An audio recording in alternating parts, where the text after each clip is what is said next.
Supreme court ने एक order pass किया है कि दिल्ली में जितने भी स्ट्रे डॉग्स हैं उनको वहाँ से हटा दिया जाए और रोड्स खाली कर दी जाए, वहाँ पर कुत्ते नहीं होने चाहिए। क्योंकि उनका कहना है कि कुत्तों से दिल्ली के लोगों को खतरा है। अगर खतरे की बात करें तो दिल्ली के लोगों को दिल्ली के लोगों से ही खतरा है। अगर आप क्राइम रेट देखेंगे या क्राइम का नेचर देखेंगे, कोई किसी को इतनी सी बात पे जान से मार दे रहा है पार्किंग के चक्कर में। किसी ने किसी को मार दिया क्योंकि उसने किसी को घूर के देख लिया, किसी ने गाली दे दी। तो ऐसे तो लोग, जो इंसान है वो सबसे ज़्यादा खतरनाक हुए, है ना। कुत्ते तो काटते हैं, इंसान तो जान से ही मार दे रहा है। और सेफ्टी की बात करें तो लड़कियां वहाँ पर कितना सेफ महसूस करती हैं सबको पता है।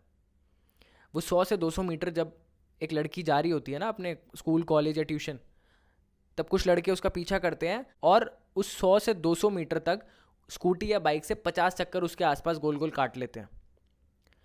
और उसके साथ फिजिकल असॉल्ट तो बाद में होता है, मेंटली जो असॉल्ट होता है वो कितने दिनों से होता है, उसके लिए कौन क्या करता है। खतरा तो दिल्ली को, पूरी दिल्ली के लोगों से है। आप ये कह सकते थे कि हाँ, कुछ कुत्ते होते हैं जो हाइपर होते हैं, जो काटते हैं लोगों को, तो आप ऐसी कोई कमेटी बनाते, आप ऐसा कोई ऑर्गेनाइजेशन बनाते जो इन चीज़ों का टेक केयर करता, मोहल्लों से जितने भी हैं वहाँ से कोऑर्डिनेट करता कि कोई भी कुत्ता अगर कुछ प्रॉब्लम पहुँचा रहा है तो उसको लेके जाया जाए, उसका ट्रीटमेंट किया जाए। एक मोहल्ले में अगर 8 कुत्ते हैं, 10 कुत्ते हैं, तो 10 के 10 कुत्ते वैसे नहीं हैं, एक आधा कुत्ता होता है जो हाइपर होता है। आप उसको लेके जाओ, उसका ट्रीटमेंट कराओ। बेचारे 8-9 कुत्ते जो एकदम शांत शरीफ है, उनकी क्या गलती है। और कितनी ऐसी चीज़ें हुई हैं, अगर आप देखोगे कुत्तों ने, कितनी बार ऐसा हुआ है कि कोई कूड़ेदान में बच्चे को फेंक के चला गया, हो सकता था उस बच्चे की जान चली जाती, लेकिन क्योंकि कुत्ते को सेंस हो गया, कुत्ते ने भौंक भौंक के पब्लिक बुला ली और पब्लिक इकट्ठी हो गई, तो पता लगा कि कोई बच्चे को छोड़ के गया, उस बच्चे की जान बच गई।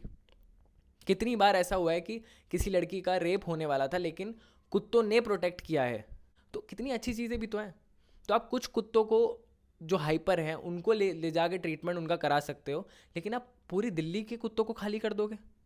अब आप कहोगे कि ज़्यादा प्यार है अगर कुत्तों से तो अपने घर ले जाओ, तो लेके जा सकते हैं, एक या दो लेके जा सकते हैं। इतना बड़ा घर तो हमारा भी नहीं है कि सारे कुत्तों को हम घर पे ले आएँ। और कुत्तों से जो ह्यूमन है वो फ्रेंडली महसूस करता है, आज से नहीं सदियों से। शेरों से नहीं करता, तभी शेर जंगल में है, सड़कों पर नहीं है। और अगर सारे कुत्तों को आप वहाँ से निकाल दोगे ना, तो दिल्ली का हाल वैसा हो जाएगा जैसे किसी जंगल का बिना पेड़ पौधों के या पत्तों के रहेगा, एकदम बंजर। पहले ही इंसान कलयुग की तरफ बढ़ रहा है, उसके पास इंसानियत ख़त्म हो रही है। लोगों ने पूरे चिट्ठे बना रखे हैं विश लिस्ट के कि उनको क्या क्या बुरे कर्म करने हैं। कुछ अच्छे कर्म वो कर रहे थे सोसाइटी में, जानवरों का ख्याल रखना, उनका टेक केयर करना, उनको खाना खिलाना। आप वो सब भी छीन लोगे तो इंसानियत धीरे धीरे मर रही है, ख़त्म ही हो जाएगी।